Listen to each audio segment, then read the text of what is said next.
Justice League 39, Christopher Priest writing, Ian Churchill on the art. And of course, we're continuing with the fan story. And again, there's multiple things going on here, and Priest is hitting at some major ideas as he's going through this. He's unloading the kitchen sink, because now we know that he knew he only had like 6 issues or so, right? And man, he just ramped this one up. Yeah, I think it's funny that this is technically a part 1, but it's like as you say, we're continuing the fan stuff. It's like this doesn't feel like a part 1 in any way. it does. No, it feels like when it's done, it'll be like 1 8 or 9 issue story, however long it's been since he started. So first we'll address Jessica first, because obviously that was a big point of confusion last issue. Still is. It still is, yeah. It's not been cleared up yet. She remembers doing something, and she seems to regret doing something and feels weird about it. We do see Batman like on the team with the JLA like during the mission, but we never actually hear from Batman in this issue. We never hear him speak, I don't think. I did notice just in the art, Batman's looking very blue this issue. Which is not a complaint. I'm not adverse to the blue. There's also other Batman assembling At the courthouse, yeah, and obviously Simon references he's probably in the courthouse because he's a master. Simon, sorry, Victor. Cyborg. Yeah, I think that's what I probably did. I went to say Cyborg and I said Simon instead. But he says, because he's there and like they're all giving like, we were expecting Superman, the leader of the Justice League. He's like, I am the leader of the Justice League. I'm Cyborg. Blah blah blah. But he's like he's like, oh, Batman probably is hearing these complaints. He's probably in the room right now because he's a master of disguise. And there's like one person that sort of lingers on to imply that is Bruce, but it never actually confirms it or anything like that. So they seem to be kind of playing with where is Bruce. Yeah. Well, I mean, the person that they linger on that ends up being John, right? Yeah. Is it? Okay. Yeah. Is it? Okay. Take it word for But it. I took it as Pete said, like it's a master of disguise. So when you find out that it is John, that it's a double because he too, being a shapeshifter. That makes sense. Yeah, because I'll be honest, I didn't realize we saw who John was before he appeared. Yeah, Cyborg talks to him. Oh, right, okay. When I skimmed through it before we read it again, I kind of glossed over that page. But it's fair because this is what I've noticed Priest does, even in Deathstroke. He throws so much at you so fast that even though this ships twice a month, you kind of forget story points because there's so much. Yeah, I'll be honest, I completely forgot about that conversation with Jean when he's disguised. I remember him showing up with Jessica. Because I remember he's got that great panel at the bottom of the page where it's just like he's in like shadow and his eyes are kind of like lighting up and it's doing all that. So basically Martian Manhunter wants the Green Lanterns for a mission, so they go off with him. Almost off page actually, because it's the next page and like Cyborg just mentioned, they're off planet with Jean. They're doing something. It's like, okay. Yeah, it feels like there's a plan going on there, doesn't it? Yeah, it feels like something's happening, something they're not telling the reader about.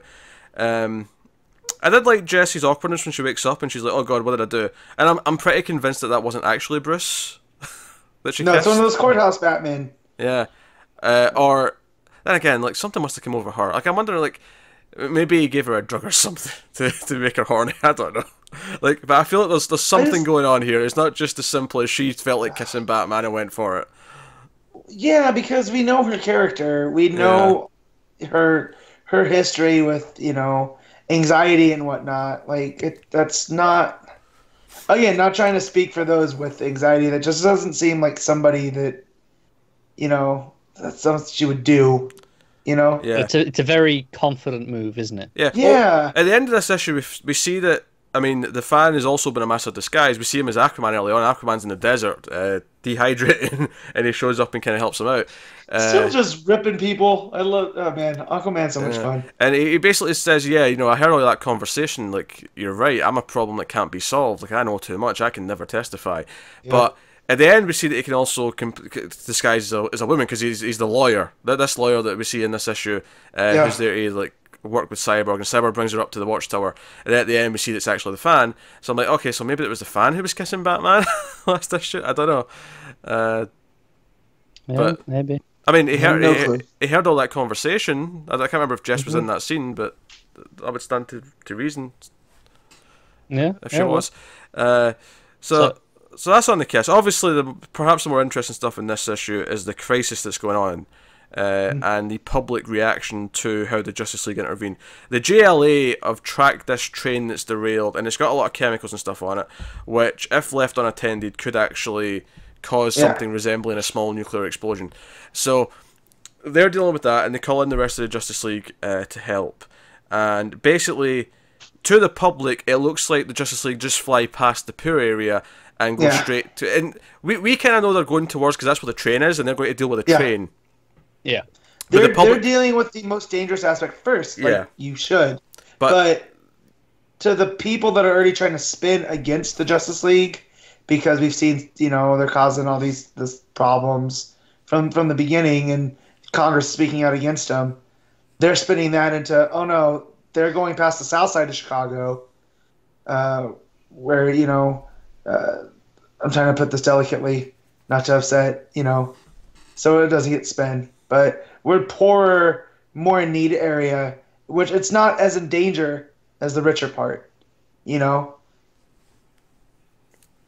was just you stumbling over your words for whatever reason. So I was trying to think of the words and I couldn't. So. No, there's the fly past people and they're like, hey, why are they leaving us? Why are they not coming back and saving us? And then, we see like the social media posts of like, hey, I see how it is. They're going to save the rich people. I thought that was really interesting that they actually used the Twitter logo. I didn't even notice, did they? It's the actual the little blue bird, which is unusual for DC. Typically, they kind of just use their own knockoffs. Yeah. I wonder maybe they've got a new deal in place where they could just use Twitter if they want to actually use it for something. Yeah, maybe. I mean, usually they'll come up with something lame like Tweeter instead of Twitter. Yeah, something like that. There's actually I like some of probably my favorite panel in the book. Actually, there's a panel of Batman holding a child crying, and it's in the snow. Yeah. That's a really nice panel. It's right at the end where he's kneeling. Yeah, that's a really nice panel. It's gorgeous. But someone in Chicago calls someone who knows Victor well enough to have his number. Calls him and is like, "Hey, they all left us back here," and Victor like, "I should be down there. I'm going down." And then that's when we find out the fan's been left alone in the Watchtower. So as always with Priest, there's probably just a little bit too much plot in the issue, but most of what's happening is interesting. There's stuff going on. He's hitting the big ideas, which are great. So I agree. I feel like the JLA inclusion felt a bit like, oh yeah, these guys are a thing. Yep. Yeah. They were just like, oh yeah, Batman, come on, calling your side squad.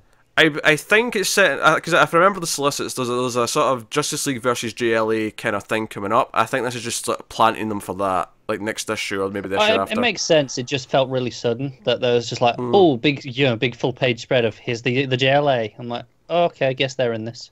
Yeah, there wasn't really like a build up to it to suggest, oh, don't worry, there's someone else taking care of this right now, and then it cut to them. That would maybe make more sense. They just show up on the next page randomly. I was like, okay then. Yeah, that's fair. That's a fair criticism. I think Priest is a good writer who stuffs too much into every issue. Yep. Yeah. And I think, obviously, we feel that with Deathstroke as well, because we struggle to remember things. Hell, I forgot an entire conversation with Jean in this issue, and I was excited when I first read that. I'm like, oh, Jean's here! Oh. I did really like the inclusion of the tweets in this, though. I thought it gave it a nice sense of pace. That it kept a consistent through line, even though we're jumping around things. Because they did it 2 or 3 times, and so it felt like it split it up nicely into chunks. You're kind of right there. So I'll give it credit for that. There's things happening. Yeah, lots of things happening. Art's pretty solid.